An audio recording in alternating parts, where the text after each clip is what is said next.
Kawano tuyingira mu tenti. Twayingirira mu tenti enkiira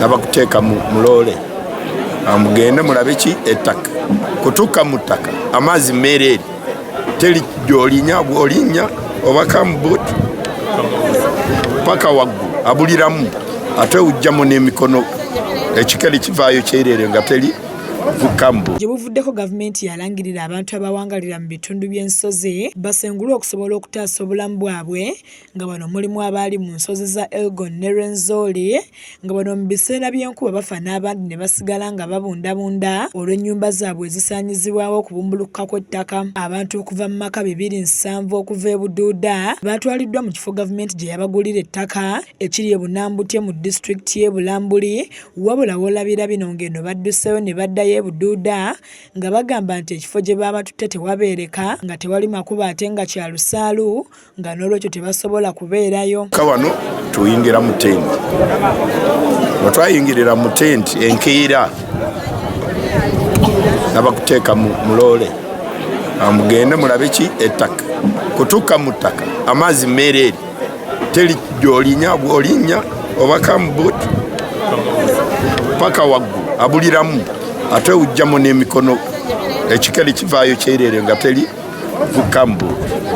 Bagamba nti balina abaana abasoma kyokka eno teri wadde akasomero ka nassale nga n'amalwaliro teri kw'ossa obutabaayo masannyalaze wadde enguudo ezituukayo nga bagamba nti abasirikale bazze ne babalagira okulinnya biroole nga babasuubiza nti gye babatwala buli kimu gye kiri wabula ekibakubye enkyukwe kwe kubatuusiza mu weema. Tufunye okusula tusula bubi naye ekirala twazze n'abaana naye engeri gye bagenda okututwalamu ekifo kye tugendamu si kirungi, kirimu amazzi mangi naye okulima tukkiriza naye twagala just batunoonyera ekifo ekirungi ky'okubeeramu.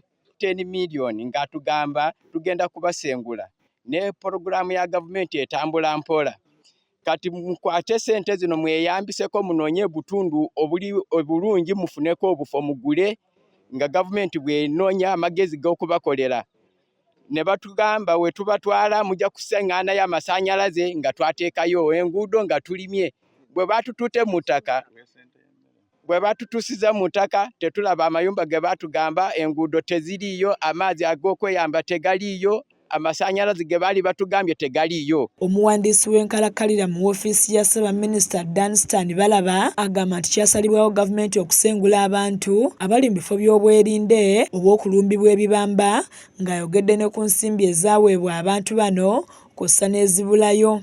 Government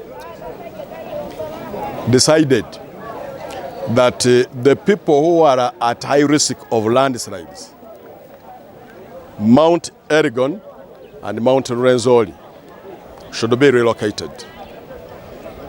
And the cabinet directed that each household that is going to be relocated be given 10 million shillings on top of the 7 million shillings that gave Direct International also brought in. Agamba nti buli maka agasenguddwa gaakuweebwa yiika z'ettaka 2 nga gavumenti yakuyambako abantu bano okubafunira ebikozesebwa omuli emmere n'ebirala nga mu kiseera kino batuukidde mu weema ze batadde ku ssomero lya Bunambutye wabula bawadde aba disitulikiti y'e Bulambuli obukadde 142 okubakolera enguudo. Then on top of that, government directed that each household should be given 2 acres.